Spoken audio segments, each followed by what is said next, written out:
स्वागत है दोस्तों मूवी स्टैंड चैनल के एक और नए वीडियो में। आज जिस फिल्म को हम एक्सप्लेन करने वाले हैं ना, इस तरह की फिल्में अब नहीं बनती।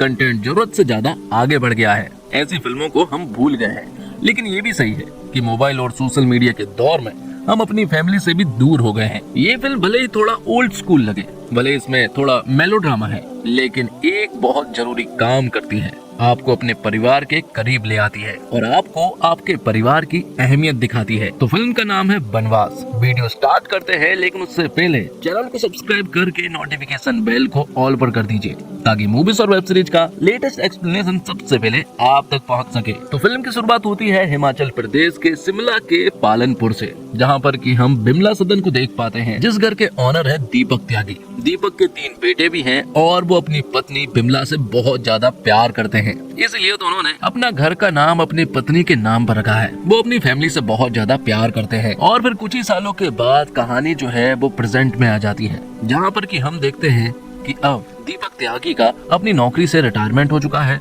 बिमला भी अब इस दुनिया में नहीं रही है, तो अब दीपक बेबसी, अकेलापन और दर्द की उस दुनिया में आ जाता है, जिसमें त्यागी जूझ रहा है एडवांस डेमेंशिया से। एक ऐसी बीमारी है जिसमें याददाश्त अक्सर चली जाया करती है। तो त्यागी इस बीमारी से ग्रसित 3 शादीशुदा बेटों और पोते पोतियों वाला भरा पूरा परिवार है। रिटायर होने के बाद वह चिड़चिड़ा हो गया है। वह अपनी पत्नी से बहुत ज्यादा प्यार किया करता था, और यही वजह है कि वह पत्नी के नाम पर बनाए गए घर बिमला सदन को ट्रस्ट में तब्दील करना चाहता है, जिसमें समाज सेवा भी हो और पत्नी की यादें भी जिंदा रहे। लेकिन बेटे जो है वो ऊपर से अपने पिता का ख्याल रखते हैं, बहुएं भी बहुत ज्यादा शातिर हैं। और फिर एक दिन दीपक त्यागी के बेटे और उनकी बहुएं मिलकर प्लान करती है कि वो बनारस जाएंगे। ये प्लान बहुत जल्दबाजी में बना या फिर बहुत सोच समझकर बना, ये तो थोड़ी देर में पता चल ही जाएगा। ये सभी लोग बनारस पहुंच जाते हैं, जहाँ पर कि सभी लोग बाबूजी का बहुत ज्यादा ख्याल रख रहे थे। तो दीपक त्यागी की बीमारी कुछ ऐसी है कि जब उनकी याददाश्त जाती है तो वो अपने जवानी के दिनों में पहुंच जाते हैं, जब उनके बेटों की उम्र 11, 9 और 7 साल की हुआ करती थी। इतना ही नहीं, जब वो सारी चीजें भूलते हैं तो उन्हें सिर्फ इतनी ही चीजें याद रहती है कि उनके 3 बेटे हैं और एक बिमला नाम की बीवी है। इसके अलावा वो सब भूल जाते हैं। तो त्यागी के बेटों ने इसी बात का फायदा उठाया। जब बनारस में बहुत ज्यादा भीड़ थी तो उन्होंने उनके बैग से सारे पहचान पत्र निकाल लिए और उनके बैग में कुछ पैसे रख दिए। वो तो उनकी बैग से दवाइयाँ भी निकालने वाले थे, लेकिन उनका छोटा बेटा छुटका जो है ना, उसने उनके बैग में दवाइयाँ रख दी थी और बाद में यहाँ से चुपचाप फरार हो गए। त्यागी यहाँ पर उन्हें ढूंढता रहा कि आखिर उनके बेटे कहाँ गए, लेकिन उन्हें कुछ भी याद नहीं आ रहा था। और थोड़ी देर के बाद वो सारी चीजें भूलने लगे, और जब वो सारी चीजें भूल गए तो वो इस भीड़ में अपने 11, 9 और 7 साल के बच्चों को ढूंढने लगे। और तभी यहाँ पर एंट्री होती है वीरू वॉलंटियर की। मालूम चलता है कि वीरू जो है वो एक छटा हुआ बदमाश तो है, साथ ही वो पैसा चुराने में भी एक्सपर्ट है। जवान भी थोड़ी खराब है, लेकिन इसी तरह से चोरियां करके उसका पालन पोषण चल रहा है। और फिर थोड़ी देर के बाद ही उसकी मुलाकात होती है त्यागी जी से। त्यागी यहाँ पर वीरू को बताते हैं कि उनके बेटे जो है वो गुम हो चुके हैं। उनके नाम सोमू, बबलू और छुटका है, जिनकी उम्र 11, 9 और 7 साल की है। और बातों ही बातों में यहाँ पर वीरू ने त्यागी जी के बैग में बहुत सारे पैसे देख लिए थे, जो कि उनके बेटों ने उनके बैग में छोड़ दिए थे।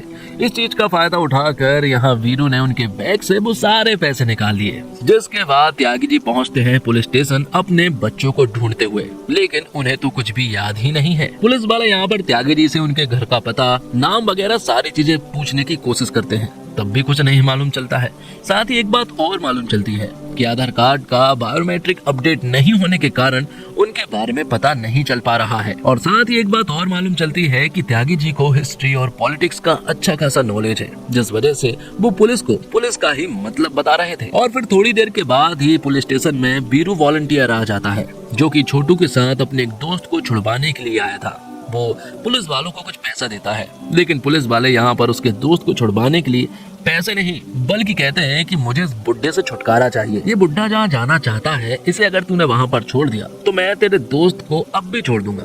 यहाँ पर वीरू वॉलंटियर वादा करता है कि ये जहाँ जाना चाहता है मैं उसे वहाँ तक छोड़ कर आऊंगा। बदले में वीरू के दोस्त को जेल से छोड़ दिया जाता है। वीरू यहाँ डर रहा था कि शायद बुड्ढे को ये बात ना पता चल जाए कि मैंने उसके पैसे चुराए हैं, लेकिन उसकी याददाश्त तो अक्सर जाया करती है। तो यहाँ पर वीरू को पता चल जाता है कि वो पूरी तरह से सेफ है। दूसरी तरफ हम देखते हैं कि त्यागी के बेटों ने वहाँ त्यागी जी का अंतिम संस्कार कर दिया है। और यहाँ पर कहानी भी बना ली है कि जब वो बनारस गए थे तो वहाँ त्यागी जी गंगा नदी में डूबकर मारे गए हैं। यहाँ पर सारे के सारे बेटे और बहुएं जो है वो मगरमच्छ के सिर पर सिर्फ आंसू बहा रहे थे। वो इसलिए क्योंकि उन्हें ये घर बेचना है और बदले में जो पैसे आएंगे वो आपस में ही बांट लेंगे। क्योंकि त्यागी जी के होते हुए तो त्यागी जी इस बिमला सदन को बेचने नहीं देते, क्योंकि ये उनकी पत्नी की निशानी है। इसलिए बेटों ने मिलकर त्यागी जी को वहाँ बनारस छोड़ा है। दूसरी तरफ हम देखते हैं त्यागी जी और बीरू वॉलंटियर को। बीरू वॉलंटियर यहाँ पर त्यागी से पूछने की कोशिश कर रहा था कि आखिर वो किस जगह का है,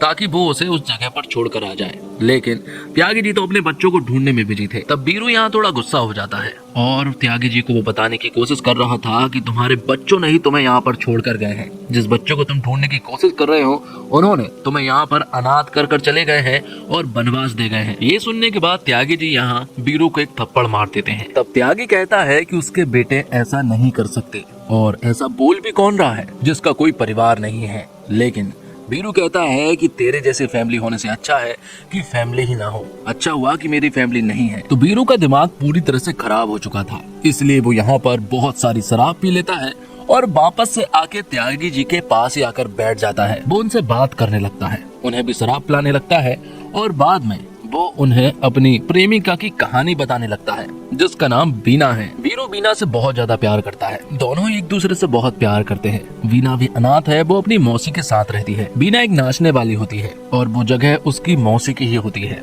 मौसी को बीरू बिल्कुल भी पसंद नहीं है, इसलिए मौसी चाहती है कि किसी भी तरह से बस बीरू से छुटकारा मिल जाए। इसके लिए तो वो कितना भी पैसा मांग लो उतना पैसा देने के लिए भी रेडी है। एक बार तो बीरू को उन्होंने 2 लाख रुपए भी दे दिए थे कि वो वीना से अब पूरी तरह से दूर रहेगा। बीरू ने पैसे भी ले लिए थे, लेकिन अगले ही पल वो दोनों साथ में रहने लगे थे। अब बीरू त्यागी जी को भी उस जगह पर ले जाता है जहाँ पर की डांस वगैरह चल रहा था। वो जगह मौसी की ही है और यहाँ पर त्यागी जी ने भी शराब पी हुई थी, इसलिए वो यहाँ बेहोश हो जाते हैं। अगले दिन उन्हें डॉक्टर को दिखाया जाता है और डॉक्टर को ये बात तो मालूम चल जाती है कि उन्हें दिमागी प्रॉब्लम है और उनकी याददाश्त भी जा चुकी है। उन्हें डेमेंशिया भी है, इसलिए आसानी से उनकी याददाश्त वापस तो नहीं आ सकती है, इसलिए वो बहुत ज्यादा चिड़चिड़े भी है। यहाँ पर बीरू उन्हें संभालता है, वो उनसे कहता है कि मैं तुम्हें घर छोड़कर आऊंगा, क्योंकि त्यागी जी यहाँ पर बहुत ज्यादा उदास होकर और बहुत ज्यादा गिड़गिड़ा रहे थे कि उसे बस किसी भी हालत में घर जाना है। यहाँ बीरू उनसे वादा करता है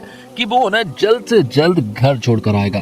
तभी यहाँ पर पुलिस भी आ जाती है और पुलिस तो पहले से ही त्यागी जी से परेशान है और जिस बार में त्यागी जी बेहोश हुए थे वो जगह जो है वो मौसी की है। तो यहाँ मौसी के ऊपर झूठे आरोप लग रहे थे कि नए कस्टमर को बढ़ाने के लिए और दारू पिलाने के लिए उन्होंने ऐसा काम किया था, इसी वजह से त्यागी जी का ये हाल हुआ है। तो अब त्यागी जी को तुम्हें अपने पास ही रखना होगा। ये सुनकर मौसी को बहुत बुरा लगा कि आखिर वो इस बुढ़े को अपने पास कैसे रख सकती है। इसलिए वो बीरू से कहती है कि अगर तू इस बुढ़े को अपने घर पर छोड़कर आ जाता है जहाँ पर कि वो जाना चाहता है, तो मैं तेरी शादी वीना से करा दूंगी, और अगर वो ये नहीं कर पाया तो समझ लो कि तेरी शादी तो वीना से कभी होने ही नहीं वाली। जिस पर बीरू भी फटाफट हाँ बोल देता है और फिर बीरू अपने दोस्त टिंकू को त्यागी जी को सौंप देता है। वो उन्हें दरअसल में एक बस में बैठाते हैं जहाँ पर के टिंकू उन्हें विशाखापट्टनम के एक आश्रम में छोड़ने जाने वाला था और वापस मौसी से आकर बोल देता कि वो उन्हें उनके घर पर छोड़कर आ गया है। त्यागी जी को बस में बिठाने के बाद मौसी के पास बीरू आता है और बीरू उनसे कहता है कि अब तो वीना से उसकी शादी करा दीजिए, क्योंकि मैंने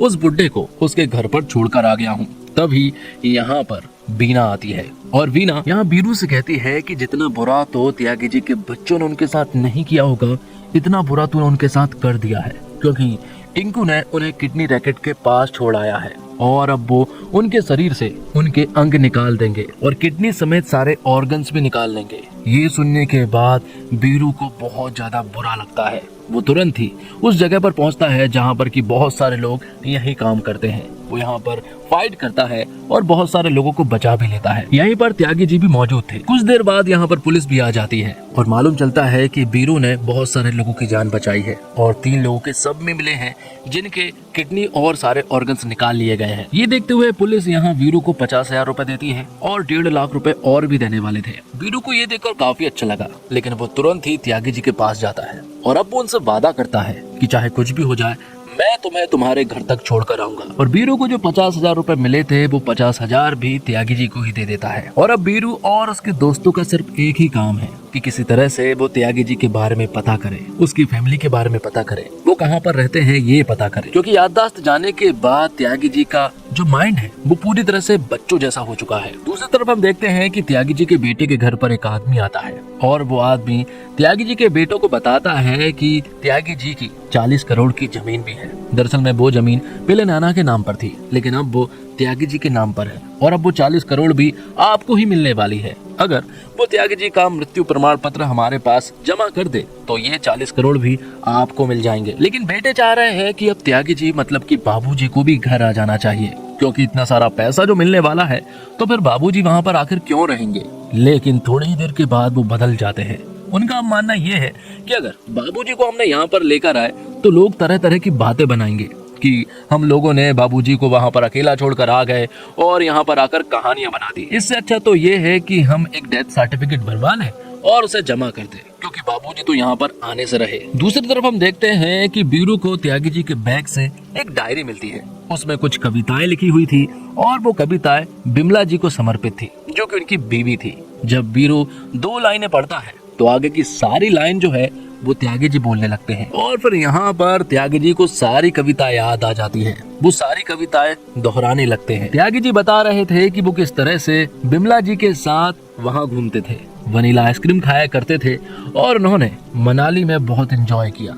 मतलब कि ये सुनकर तो उन्हें मालूम चल गया था कि अब उन्हें मनाली जाना पड़ेगा, क्योंकि त्यागी जी मनाली के हैं। तो बीरू त्यागी जी और बाकी साथियों को लेकर मनाली पहुंच जाता है। लेकिन तभी त्यागी जी के बेटे यहाँ बाबूजी को देख लेते हैं, लेकिन यहाँ पर त्यागी जी के बेटे उन्हें अनदेखा कर देते हैं। वो इसलिए क्योंकि अब उन्होंने डेथ सर्टिफिकेट बनवा लिया था और अब अगर उन्होंने त्यागी जी को घर लेकर गए तो लोग तरह तरह की बातें बनाएंगे। तो मनाली पहुंचने के बाद त्यागी जी को कुछ चीजें याद तो आ रही थी, लेकिन वो बीरू और उसके लोगों को कुछ बता नहीं पा रहे थे। उन्हें बस बिमला और अपनी यादें आ रही थी कि वो किस जगह पर घूमा करते थे।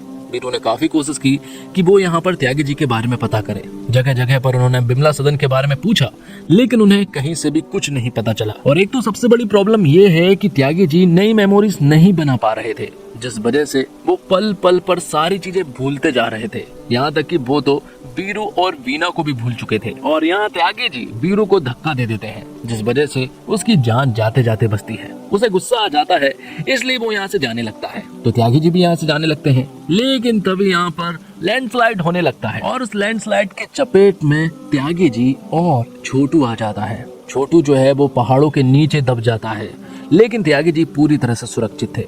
मालूम चलता है कि त्यागी जी को काफी अच्छा नॉलेज है। जिस जगह पर छोटू दबा हुआ था वो यहाँ पर कहते हैं कि हवा, पानी और कम्युनिकेशन किसी भी तरह से नहीं रुकना चाहिए। हमें किसी भी तरह से एनडीआरएफ को कॉल करना होगा। वो तुरंत ही एनडीआरएफ को कॉल करके यहाँ पर बुला लेते हैं और छोटू को बहुत ही आसानी से बचा लिया जाता है। तो अब कहीं ना कहीं त्यागी जी को बहुत सारी चीजें याद आ चुकी थी। एनडीआरएफ के जो ऑफिसर थे वो भी त्यागी जी को अपने गुरु के रूप में मानते थे और अब सभी को मालूम चल गया था कि आखिर बिमला सदन कहाँ पर है। इसलिए जब वो बिमला सदन की तरफ बढ़ते हैं तो वहाँ उनका पड़ोसी उनसे मिलता है और वो उन्हें बताता है कि सब कुछ खत्म हो गया है। लेकिन उन्हें ये देखकर बहुत खुशी हुई कि त्यागी जी जिंदा है। वो त्यागी जी को बताते हैं कि तुम्हारे बेटों ने सब कुछ बेच दिया है, यहाँ तक कि बिमला सदन भी बेच दिया है और अब वो किसी दूसरे फ्रॉड में लगे हुए हैं और आज ही उन्हें 40 करोड़ रुपए भी मिलने वाले हैं। जिस जगह पर उन्हें 40 करोड़ रुपए मिलने वाले थे उस जगह पर त्यागी, वीरू और सभी लोग पहुंच जाते हैं। ये देखकर त्यागी जी के बेटे और बहुएं पूरी तरह से हैरान रह चुकी थी कि आखिर त्यागी जी यहाँ पर कैसे आ गए। लेकिन अब मालूम चलता है कि त्यागी जी को उनकी सारी याददाश्त वापस आ चुकी थी। उन्हें सब कुछ मालूम चल गया था कि किस तरह से उनके साथ क्या क्या हुआ। अब वो पूरी तरह से प्रेजेंट में थे। बड़ा बेटा मतलब कि सोमू यहाँ पर त्यागी जी से माफी मांगता है। वो कहता है कि मुझसे बहुत बड़ी गलती हो गई, लेकिन त्यागी जी यहाँ पर उसे एक जोर का झापड़ मारते हैं और कहते हैं कि मैं इसके लिए तुम्हें कभी भी माफ नहीं करूंगा, क्योंकि तुमने मुझे थप्पड़ मारने के लिए मजबूर किया है। जो तुम लोगों ने किया है ना वो आज कोई भी नहीं करता है। त्यागी जी का दिल पूरी तरह से टूट गया। वो एक खुले मैदान में जाते हैं और वहाँ पर खुद का ही पिंडदान करने लगते हैं, वो भी स्वयं के ही द्वारा, और बाद में बहुत रोते भी हैं। जब यहाँ पर वीरू आता है तो वो उनसे कहते हैं कि उसका कोई नहीं है, इसलिए अपने ही द्वारा अपना ही पिंडदान कर लिया। लेकिन वीरू उनसे कहता है कि तुम मुझे बेटा बोलते हो और मैं तुम्हें बाबा बुलाता हूँ, इसका मतलब मैं तुम्हारा बेटा हुआ ना। तुम्हें कोई हक नहीं है कि तुम अपने खुद का पिंडदान करो। मैं तुम्हारा पिंडदान मणिकर्णिका घाट पर करूंगा और जब तुम मरोगे ना तो तुम्हारे सामने वनीला आइसक्रीम रखूंगा। ये सुनकर यहाँ पर त्यागी जी कहते हैं, अगर मैं कौवा बनकर आकर सब खा जाऊंगा। ये सुनकर दोनों ही हंसने लगे। दोनों एक दूसरे के गले लग जाते हैं और खूब हंसने लगते हैं। लेकिन यहीं पर त्यागी जी की जान चली जाती है। ये देखकर बीरू बहुत ज्यादा रोता है, क्योंकि वो उन्हें सचमुच ही बाबा की तरह मानने लगा था। फिल्म के आखिर में बीरू यहाँ त्यागी जी का अंतिम संस्कार मणिकर्णिका घाट पर करता है। उनका पिंडदान भी करता है जैसा कि उसने कहा था। और आखिर में वीरू उनसे ये भी कहता है कि तुम्हें किसी भी हालत में बिमला सदन चाहिए था, तो ये समझ लीजिए कि मेरे ऊपर पितृ ऋण है।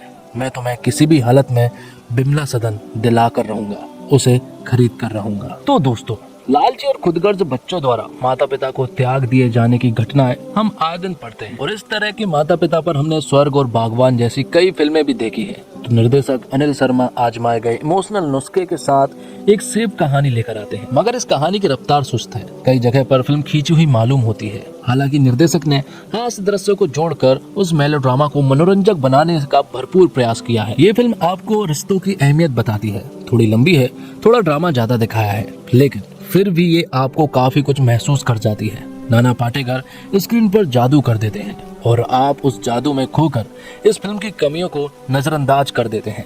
ये फिल्म आज के दौर की नहीं लगती।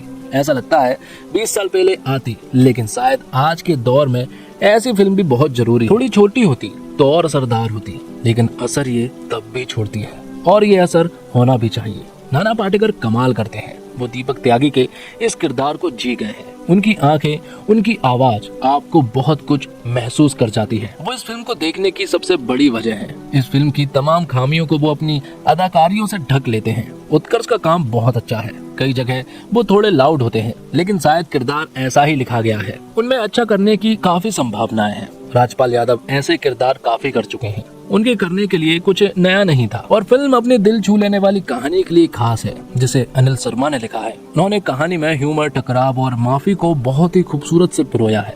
कहानी के केंद्र में नाना पाटेकर हैं। बनवास भावनाओं पर फोकस करता है, लेकिन इसे जरूरत से ज्यादा ड्रामेटिक नहीं बनाता। कहानी निर्देशक से गहराई से जुड़ती है और हर मुस्कान और आंसू को असली महसूस कराती है। अनिल शर्मा का डायरेक्शन इन पलों में जान डाल देता है, जिससे फिल्म की शुरुआत आखिर तक अपने साथ बांधे रखती है। और अगर एक्टिंग की बात की जाए तो नाना पाटेकर के आगे सबकी एक्टिंग कमजोर पड़ जाती है। उत्कर्ष शर्मा और सिमरत कौर ने भी काफी मेहनत की है, लेकिन उन्होंने अभी एक्टिंग में और मेहनत करने की जरूरत है। वैसे कमियों की बात की जाए तो फर्स्ट हाफ आपको बांधे रखता है, लेकिन सेकंड हाफ थोड़ा सा रफ्तार तेज हो सकती थी। वही फिल्म में डायलॉग डिलीवरी पर भी और काम किया जा सकता था। वैसे फिल्म की सिनेमेटोग्राफी पारिवारिक माहौल को खूबसूरती से दिखाती है, जो फिल्म की निजी भावना को और बढ़ाती है। बैकग्राउंड म्यूजिक फिल्म के भावनात्मक उतार चढ़ाव से पूरी तरह से मेल खाता है, जो अनुभव को और भी गहरा बनाता है। गदर 2 के बाद अनिल शर्मा ने एक बार फिर मिथुन शर्मा को संगीत की जिम्मेदारी दी, लेकिन फिल्म के गाने आपको थोड़ा निराश जरूर करेंगे। मैं ये कहना चाहता हूँ कि बनवास सिर्फ एक फिल्म नहीं है, यह हमारी जिंदगी का आईना है, जो हमें मानवीय रिश्तों की नाजुकता और मजबूती दिखाता है। इसी के साथ ये वीडियो यहीं पर समाप्त होता है। तो दोस्तों, उम्मीद करता हूँ आपको वीडियो पसंद आई होगी। वीडियो पसंद आई हो तो वीडियो को लाइक करके चैनल को सब्सक्राइब जरूर कीजिएगा, ताकि आपको इसी तरह के लेटेस्ट और फ्रेश कंटेंट मिलते रहे। मिलते हैं और कमाल की वीडियो के साथ। तब तक के लिए आप हमारे चैनल के साथ बने रहिए। धन्यवाद। जय हिंद, जय भारत, जय श्री राम।